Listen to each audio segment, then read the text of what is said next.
Hello guys, latest எபிசோடில் பார்த்தீங்கன்னா கார்த்திகை கூப்பிட்டு விசாரிச்சுட்ருக்காங்க. விஜய் எங்கே போயிருக்கா என்ன ஏதுன்னு கேட்டு ஃபோன் பண்ண சொல்லி ஏதோ ஒரு பொண்ணு தான் இதில் சம்மந்தப்பட்டிருக்கா, அந்த பொண்ணு யாருன்னு கண்டுபிடிக்கிறேன்ற மாதிரி சொல்லி பேசிகிட்ருக்காங்க நம்ம வீரா. அதை கேட்டவொன்னே விஜய் யார் என்ன ஏதுன்னு எனக்கு கண்டுபிடிச்சி சொல்லணும்னு சொல்லி பேசிகிட்டு இருக்க. கரெக்டாக பிருந்தா நிற்கிறாங்க. பிருந்தாவை பார்த்தோன்னா கார்த்திக் திருன்னு முழிக்கிறாரு.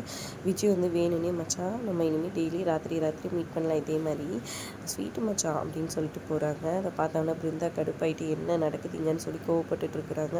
அப்போ கரெக்டாக வீராவும் மாறணும் வராங்க.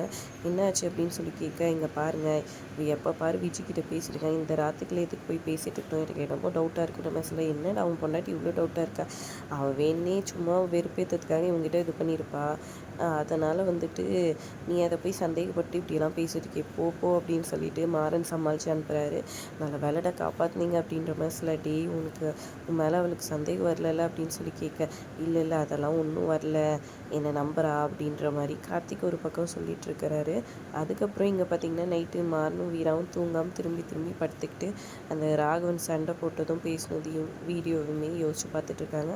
இப்போ 2 பேருக்குமே அதே தான் தோணுதில்லை அப்படின்னு யோசிச்சுட்டு இருக்கேன். ஆமாம், அதே யோசனை தான் இருக்கேன், ஏஐ தான். ஆனால் எப்படி இப்படியெல்லாம் ஒன்றும் புரியல, ராகவன் எந்த தப்பும் பண்ணியிருக்க மாட்டான், அவன் வெள்ளந்தின்ற மாதிரி மாறன் ஒரு பக்கம் சொல்ல, எங்கள் அண்ணன் மட்டும் என்ன சண்டை போடுறது தான் வேலையா, ஏதோ ஒரு தப்பு இருக்குது, என்ன ஏதுன்னு கண்டுபிடிக்கணும்னு பேசிகிட்டு இருக்காங்க. அப்போ கண்மணி அந்த பக்கமாக நடந்து போகிறாங்க. கண்மணி இன்னத்துக்கு எங்கடி போகிறேன்னு வீரா கேட்க, இல்லடி தண்ணி எடுக்கிறதுக்காக வந்தேன்னு சொல்கிறாங்க. ஆமாம், இந்த டைமில் தண்ணி குடிக்கணும் நிறைய அப்படின்ற மாதிரி சொல்லிட்டு பேசிகிட்டு இருக்காங்க வீரா.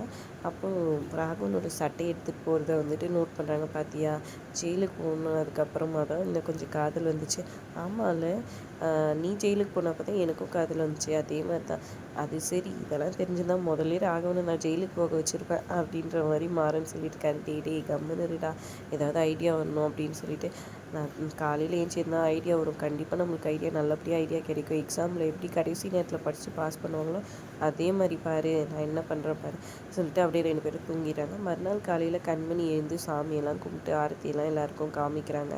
எல்லாருக்கும் திருநீரெல்லாம் வச்சு விட்றாங்க. நீ மூத்த மருமகளாக இப்படி பொறுப்பேற்று பண்ணும்போது எனக்கு சந்தோஷமாக இருக்குன்னு வள்ளி ஒரு பக்கம் சொல்கிறாங்க.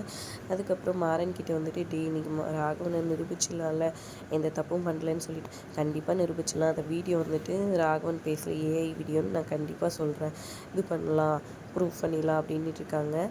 அப்போ ஒரு மாதிரி பயப்படுறாங்க வள்ளி. அதை பார்த்துட்டு, இங்கே பாரு நீ பயப்படுறதுனால ஆட்னியும் பயப்படுறாங்க அப்படின்னு சொல்ல, இல்லை பயப்படலாம் இல்லை, ராகவன் கண்டிப்பாக நல்லபடியாக வெளியே வந்துடுவோமா அப்படின்னு சொல்லிட்டு கண்மணிக்கிட்ட சொல்லிட்டு இருக்காங்க.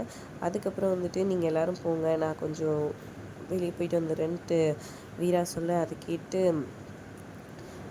விஜய் அப்படியே பயந்து பார்த்துட்ருக்குறாங்க. ஏன்னா நைட்டு அவங்க பயந்துக்கிட்டு அந்த இவங்க தான் பாண்டியன் கொலை கேஸில் சம்மந்தப்பட்டாங்கன்னு தெரிஞ்ச ஒரே ஆளை எங்கேயோ மறைச்சி வச்சுருக்காங்க. அந்த ஆள்கிட்ட வெளியே எங்கேயும் போகாத, உன்னை தேடி யாரும் வரல, என்னை பற்றி ஏதாவது சொன்னால் உன்னை போட்டு தள்ளிடுவேன்ற மாதிரி விஜய் மிரட்டி விட்டுருப்பாங்க. அந்த பயத்தில் இருக்கிறாங்க. இப்போ வீரா எங்கேயோ போகிறேன்னு பயப்படுறாங்க. அப்புறம் சரி எங்கே போகிறேன்னு கேஸ் விஷயமா அப்படின்னு சொல்கிறாங்க. அதை கேட்டு இன்னும் பயந்துடுறாங்க. உடனே எல்லாரும் கோர்ட்டுக்கு கிளம்புறாங்க. அப்போது கார்த்திகை மட்டும் தனியாக கூப்பிட்டு, நீ அந்த வீரா கூட போகிற, அவள் எங்கே போகிறா என்ன ஏதுன்னு எனக்கு அப்டேட் பண்ணுறன்ற மாதிரி சொல்லி அமுச்சு வைக்கிறாங்க. கார்த்திக்கும் வேறு வழி இல்லாமல் வீரா கூட நான் வரேன் அப்படின்ற மாதிரி சொல்லி கூட்டிட்டு சொல்கிறாங்க. பிருந்தா எங்கே போகிறீங்கன்னு கேட்க, ஒரு முக்கியமான விஷயமாடி, நீங்கள் போங்க, கோர்ட்டுக்கு போகிறேன், நாங்கள் வந்துடுறோன்னு சொல்லிட்டு கார்த்திக்கும் கூப்பிட்டுன்னு ஆட்டோவில் கிளம்புறாங்க. அப்போ விஜய் கால் பண்ணுறாங்க, கார்த்திக்கு எங்கே போகிறீங்க என்ன ஏது, நீ தானே அமுச்சு வச்ச, இப்போ தான் போயிட்டுருக்கேன், எனக்கு தெரியல எங்கே போகிறேன்னு, ஃபோனை வெயின்னு சொல்லிட்டு கட் பண்ணிடுறாங்க. விஜய் திரும்ப கால் அடிச்சுட்டே இருக்காங்க. முன்னாடி இதெல்லாம் கேட்டுட்டு வீரா சிரிச்சிட்ருக்காங்க. அதோட எபிசோட் முடியுது. வீடியோ பிடிச்சிருந்தா லைக் பண்ணிக்கோங்க, நம்ம சேனலை சப்ஸ்கிரைப் பண்ணிக்கோங்க மக்களே. தேங்க்ஸ் ஃபார் வாட்சிங்.